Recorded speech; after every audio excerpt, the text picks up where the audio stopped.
안녕하세요. 말레트 스튜디오입니다. 오늘은 독일의 아르누보, 또 하나의 유겐트슈틸인 베를린 분리파에 대해서 살펴보겠습니다.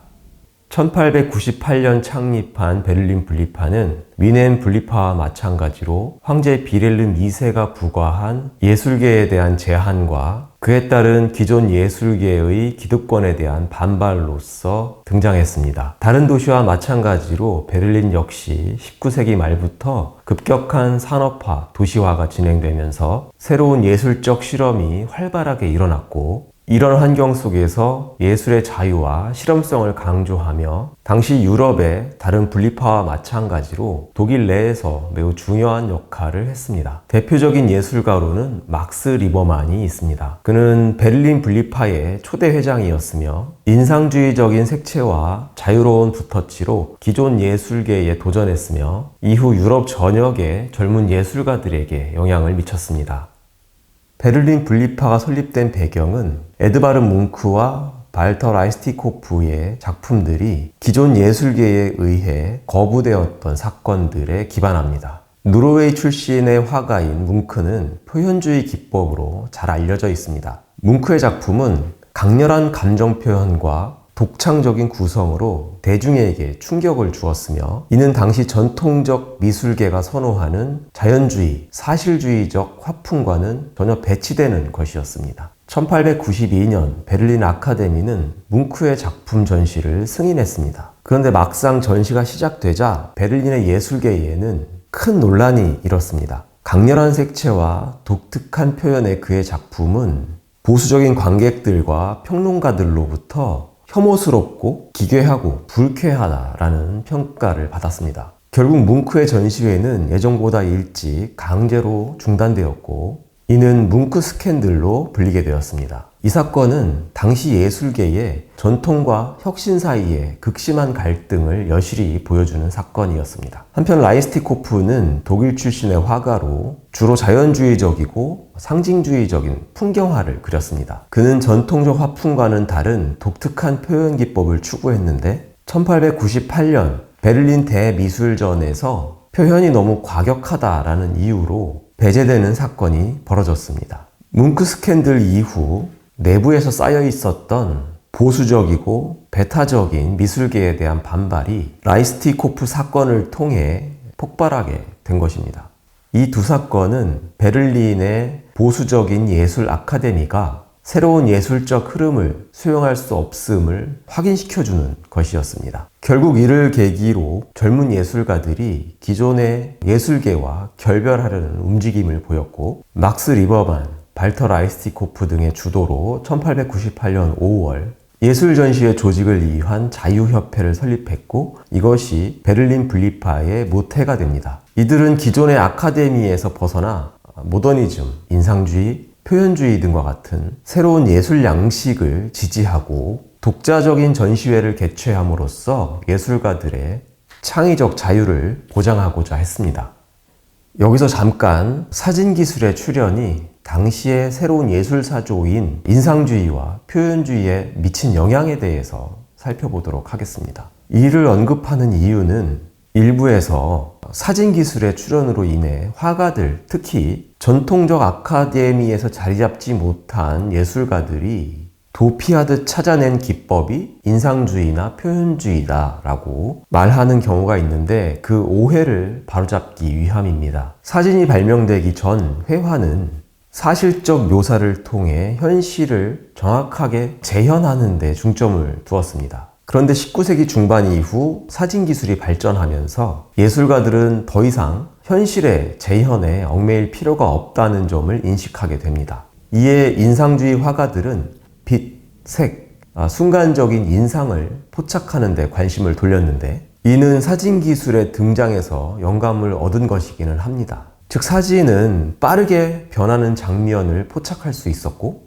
이는 인상주의 화가들이 일상의 순간을 포착하고 빛의 변화를 담으려고 하는 시도에 영향을 미쳤던 것입니다. 또 사진에서 흔히 볼 수 있는 비대칭적인 구도, 잘린 장면, 전통적이지 않은 시점 등은 인상주의 화풍에서도 나타납니다.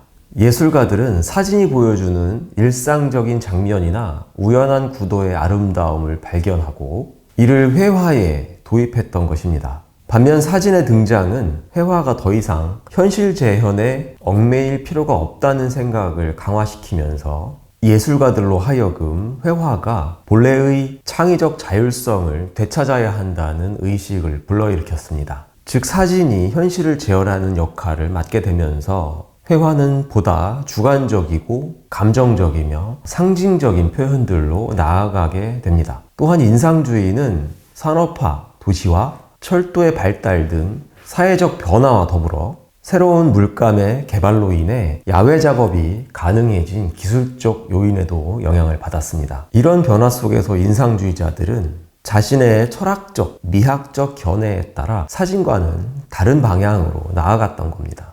그들은 순간의 인상을 포착하고 색채를 주관적으로 표현했지만 여전히 사진이 제공할 수 없는 예술적 해석과 감정을 담아냈습니다. 또 인상주의가 사물의 외연과 빛 등의 상호작용을 포착한 반면 독일 회화를 중심으로 발전한 표현주의는 형태와 색채를 지극히 단순화하면서 인간의 감정과 내면에 대한 묘사에 집중했습니다. 인상주의가 사진과 사진기술의 발달에 자극을 받은 것은 맞지만 인상주의가 사진의 반작용이나 대체물로 생겨났다고 말하는 것은 예술가들을 모독하는 것입니다. 초기 베를린 분리파는 인상주의, 표현주의 등 새로운 예술적 흐름을 수용하고 기존의 미학적 기준에 도전하면서 특히 국가가 예술을 통제하는 것에 저항하는 것이었습니다. 그러나 이후 일부 예술가들은 국가 차원의 통제에 동조하는 정반대의 모습, 즉 변절을 하게 됩니다. 그 배경과 변화의 양상은 정치적인 변화, 사회적인 압력, 그리고 개인적인 선택 등 여러 요인들이 복합적으로 작용한 결과입니다. 특히 1차 대전 이후의 혼란, 바이마르 공화국, 그리고 나치 정권의 부상 속에서 예술가들이 겪은 변화는 매우 복잡하고 다층적입니다. 1차 대전 이후 바이마르 공화국 시기의 독일은 극심한 사회적인 혼란과 경제적인 어려움을 겪었습니다. 새로운 정치적인 이념들이 충돌하고 급진적인 변화와 보수적인 반동이 뒤섞이던 시대였습니다. 이런 혼란 속에서 일부 베를린 분리파 예술가들은 정치적인 중립을 유지하거나 국가적 통합을 위한 예술적 사명에 대한 압력을 받았습니다. 특히 독일의 재건과 국민적 자부심을 회복하는 과정에서 일부 예술가들은 기존의 저항적 입장을 버리고 국가가 제시하는 방향에 동조하게 됩니다. 1933년 히틀러가 정권을 잡은 후에는 더욱 강력히 예술계를 통제합니다.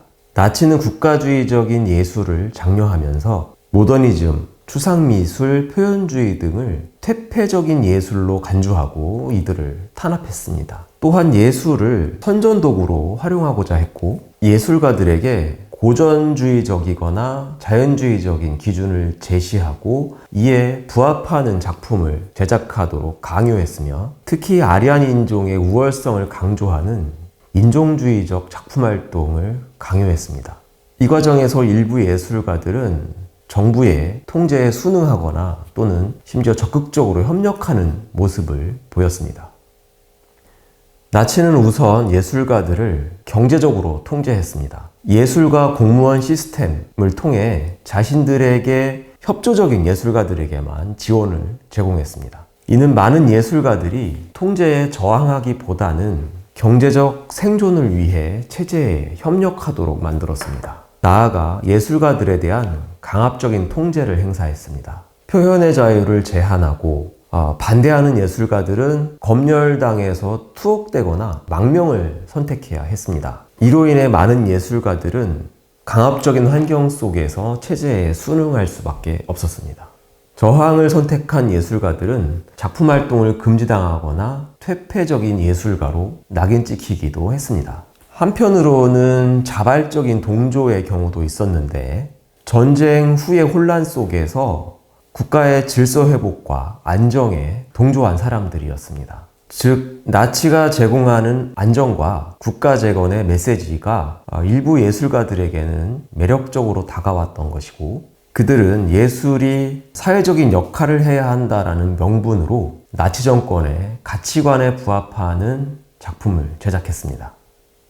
변절한 베를린 분리파의 일부 예술가들이 제작한 작품은 자연주의적인 풍경화, 신고전주의적인 초상화, 영웅적인 인물화 등 나치가 승인한 미학적 기준에 부합하는 것들이었습니다.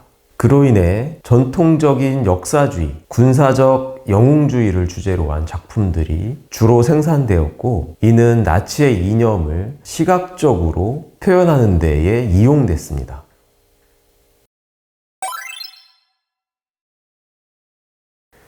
당시 변절자 또는 나치 부역자로 불릴 만한 예술가들은 많이 있겠지만, 우리에게 교훈이 될 만한 독일의 표현주의 화가인 에밀 놀데에 대해서만 살펴보도록 하겠습니다. 1867년 오늘날 독일과 덴마크 국경 지역으로 당시는 프로이센의 땅이었던 놀데에서 농장주의 아들로 태어난 그는 자신이 농장 생활에 맞지 않는다고 생각하고 화가가 되고자 합니다. 목조각, 일러스트, 가구공장 직원, 그림선생 등으로 활동하다가 31살의 나이에 전업작가가 되고자 미넨 예술 아카데미에 들어가고자 했으나 탈락한 뒤에 파리, 베를린 등을 다니면서 당시 유행하던 인상주의 화풍을 받아들입니다. 이후 1906년부터 1907년까지는 독일 드레스덴을 중심으로 활동하던 급진적인 표현주의 그룹인 다리, 브릿지라는 의미의 디 미르케에서 1908년부터 1910년까지는 베를린 분리파에서, 그리고 1912년에는 바슬리 칸딘스키의 미넨 중심의 그룹인 청기사라는 의미의 데어블루 라이터에서 표현주의 화가로 활발하게 활동했습니다. 그런데 1920년대 초부터 나치당 지지자가 되어서 나치당 덴마크 지부에 가입합니다. 그는 유대인을 포함한 다른 외국인 예술가들에 대해서 부정적인 입장을 취했고, 표현주의를 독특한 독일만의 스타일로 인식하고 자신을 진정한 독일 예술가라고 인식한 것으로 보아서 그는 나치의 국가재건이라는 메시지에 매료되어 자발적으로 동조한 케이스에 해당한다고 하겠습니다. 그러나 오히려 나치는 그의 표현주의적인 작품을 퇴폐예술로 분류했고, 1937년에는 천여점에 달하는 그의 작품을 몰수했으며 1941년 이후에는 개인적으로 그림을 그리는 것조차 금지당했습니다. 물론 그럼에도 몰래 수백여 점의 그림을 그리며 활동을 지속했습니다. 2차 대전이 끝난 후 놀데는 자신의 나치당 활동에 대해서 공개적으로 반성하지도 않았으며 오히려 자신을 합리화했습니다. 즉 자신이 나치 정권에 의해서 억압받았다는 사실만을 부각시켜서 피해자로서의 이미지를 강조했던 겁니다. 그는 독일 예술계에서 존경받는 화가로 남았으며 1952년에는 플루메리트라는 독일 최대 훈장까지 받았습니다. 그런데 2013년 공개된 그의 편지에서 그가 나치의 이념을 지지하고 히틀러에게 인정받기를 원했다는 기록들이 발견되면서 그에 대한 재평가가 이루어지는 등 논란이 있었습니다. 하지만 당사자 본인이 기회주의적인 처신으로 이미 잘 살다가 죽은 후라면 그런 재평가가 무슨 의미가 있는지 모르겠습니다. 당시의 사회, 경제, 정치적인 변화는 분리파 내부에도 영향을 미쳐서 조직의 갈등과 분열의 원인이 됩니다. 베를린 분리파 내부에는 설립 초기부터 예술적 방향성에 대한 견해 차이가 있었습니다. 초기에는 인상주의에 대한 관심으로 시작했지만 시간이 지나면서 표현주의, 추상미술, 모더니즘 등 새로운 예술 사조가 등장하며 분리파 내부에서 충돌이 일어났던 겁니다. 대표적인 갈등은 막스 리버만 같은 초기 지도자들이 전통적인 인상주의를 옹호했던 반면 에른스트 루트비히 키르히느 등 표현주의적인 예술가들은 보다 급진적이고 실험적인 스타일을 추구했습니다. 뭉크 스캔들은 베를린 분리파 탄생의 계기였지만 그의 작품이 가져온 논란은 베를린 분리파 내의 갈등의 요인이기도 했습니다. 뭉크의 표현주의적이고 강렬한 작품은 분리파 내부에서조차 지나치게 급진적이다 라고 하는 평가를 하는 사람들도 있었고, 이는 분리파 내에서 전통적인 예술가들이 보다 급진적인 예술가들을 공격하는 핑계가 되기도 했습니다. 본래 베를린 분리파는 국제적 예술 교류에 개방적이었지만 시간이 지남에 따라 일부 예술가들은 외국에서 유입된 양식을 지나치게 받아들이는 것에 대해서 비판적인 입장을 취했습니다. 특히 1차 대전 이후 국가주의, 민족주의적 정서가 강해지면서 독일 내에 전통 예술의 정체성을 강조하는 예술가들은 표현주의나 추상예술과 같은 외국에서 유입된 새로운 양식에 거부감을 표하기도 했습니다. 이로 인해 분리파 내에서 국제적 교류를 지지하는 사람들과 독일 예술의 독자성을 강조하는 보수적인 그룹 간의 갈등이 심화되었고, 심지어 뭉크, 피사로, 르누아르 같은 외국인 출신 예술가의 작품을 배척하는 그런 태도까지 나타나게 됩니다. 이런 예술적, 정치적 갈등으로 인해 1910년 일부 급진적인 예술가들이 자유분리파라는 별도 조직을 결성하는 등으로 분리파의 보수적인 성향과 결별해서 보다 급진적이고 실험적인 예술을 추구하기도 했습니다. 결국 분리파의 분열은 예술적 견해 차이, 정치, 사회적인 변화, 그리고 전통과 혁신의 충돌에 의해서 촉발되었습니다. 초기에는 하나의 단체로서 혁신적인 예술을 지향했지만 시간이 흐르면서 내부의 다양한 양식과 사상적 대립으로 인해 여러 개의 예술 그룹으로 분리되었습니다. 유겐트슈틸의 또 다른 활동이었던 베를린 분리파 역시 다른 분리파 운동과 마찬가지로 배타적이고 보수적인 예술계에 저항해서 소위 비주류의 입장에서 새롭고 독자적인 활동을 모색하고자 했습니다. 그들의 노력은 불행하게도 정치-사회적인 현실에 부딪혀서 오랫동안 이어지지 못했지만 격변하던 시대 상황 속에서 예술가들의 집단 역시 그에 못지않은 격렬한 논쟁으로 들끓었다고 하는 것은 예술이 세상과 동떨어진 별난 존재가 아니라는 것을 새삼 느끼게 합니다. 2024년 오늘 우리가 사는 세상은 정치, 사회, 특히 경제적인 면에서 1, 2차 세계대전 전후와 비견될 정도로 위태롭고 폭발적인 이야기들로 가득합니다. 그리고 그 하나하나가 모두 논쟁거리입니다. 데일 카네기라고 하는 사람이 인간관계론이라는 책에서 논쟁에서 최선의 결과를 얻을 수 있는 유일한 방법은 그것을 피하는 것이다 라고 말했다고 합니다. 처세를 위해서는 쓸모있는 말인지는 모르겠습니다만 저는 이런 태도야말로 비겁하고 기회주의적인 것이라고 생각합니다. 현실에서 벌어지고 있는 일에 대해서 내가 눈을 감는다고 해서 그 현실은 사라지지 않습니다. 또 눈앞에 놓인 문제를 회피하면 나 자신은 편할지 모릅니다. 하지만 누군가는 그 문제를 해결하기 위해 애쓸 것인데 문제가 해결되고 난 뒤에는 해방된 다음 날부터 태극기를 흔드는 사람들처럼 다른 사람의 노력으로 얻어진 결과에 무임승차하는 나는 기회주의자인 것입니다. 민주주의는 세상의 문제, 특히 억압과 통제에 저항하고 이에 대해 다투고 토론하면서 발전하는 것이라고 생각합니다. 논쟁 끝에 내가 어떤 입장을 취하건 그건 자신의 몫이지만 논쟁 자체를 회피하는 자세는 자신이 속해 있는 세상의 모습을 다른 사람이 결정지어 주기를 바라는 비굴한 태도라고 하겠습니다. 다음 시간에는 비엔나 분리파에 대해서 살펴보도록 하겠습니다. 오늘도 시청해 주셔서 감사합니다.